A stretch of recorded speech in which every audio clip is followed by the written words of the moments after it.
தெய்வத்தின் குரல் மூன்றாம் பாகம். மதாச்சாரத்தின் உட்பிரிவுகள், மதாபிமானிகளின் கடமை.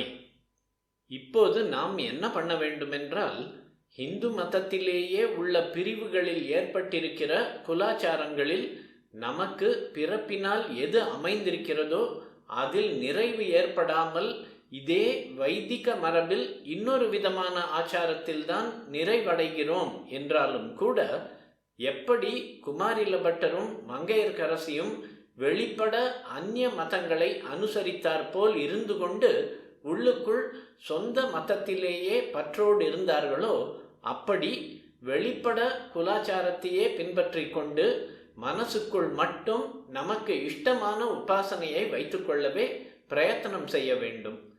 நம்முடைய உள் மனசின் பற்றுதல் ஆழமானதாக உண்மையானதாக இருந்தால் நிச்சயம் அந்த இரண்டு பேரையும் போல நாமே ஜெயசாலிகளாகி தைரியமாய் நம் கன்விக்ஷன் படி நடக்கிற நாள் வரும்.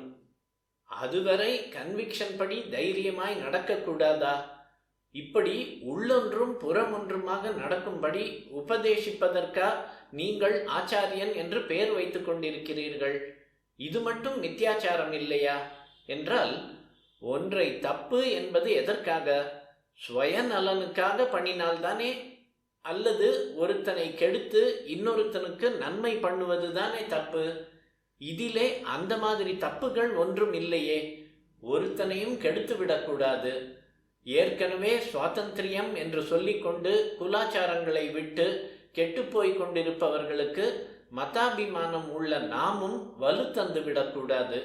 எவனையும் நாம் கெடுத்து விடக்கூடாது. நமக்கு பிரியமானது போனாலும் போகட்டும் என்கிற தியாகத்தின் மேல்தானே இப்படி செய்ய சொல்கிறேன். அதனால் தப்பு இல்லை.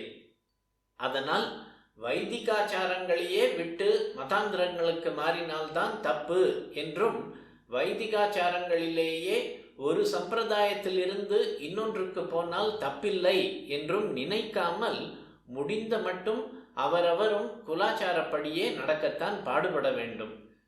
பிறப்பால் ஏற்பட்ட மதத்தை விட்டவன் பதித்தன் ஆகிறான் என்பது இவனுக்கு பொருந்துமா?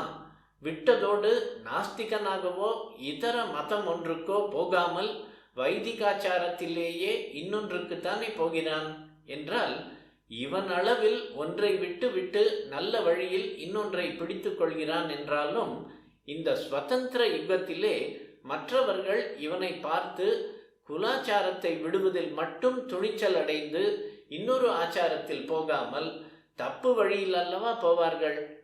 அதாவது இவன் மற்றவர்கள் பதித்தர்களாக போக தூண்டுதல் கொடுத்து விடுகிறான் அல்லவா?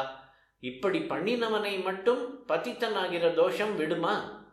உலகத்தில் ஏற்கனவே கட்டுவிட்டு போச்சு, அதனால் கெட்டு போச்சு. இதற்கு நாமும் உடந்தையாகவோ ஊக்கம் தருபவராகவோ இருந்துவிடக்கூடாது என்பதைத்தான் இன்றைக்கு மதாபிமானம் உள்ளவர்கள் எல்லாரும் எல்லாவற்றுக்கும் மேலான தர்மமாக கடமையாக நினைக்க வேண்டும். அப்படி நினைத்து நம் அந்தரங்கத்திலே இப்படி குலாச்சாரத்துக்கு வித்தியாசமான ஒரு விசுவாசத்தை உண்டாக்கி இருக்கும் பகவானே அதை எப்படியாவது பூர்த்தி பண்ணி விடுவான் என்ற நம்பிக்கையோடு கூட அவரவரும் தங்கள் குலாச்சாரப்படியே செய்து வந்தால் பகவான் நம் மூலம் உலகுக்கு க்ஷேமம் உண்டாக்கி முடிவில் நமக்கும் நம் மனசு எப்படி நிறையுமோ அப்படிப்பட்ட நிறைவு உண்டாகும்படி அனுகிரகம் பண்ணுவான்.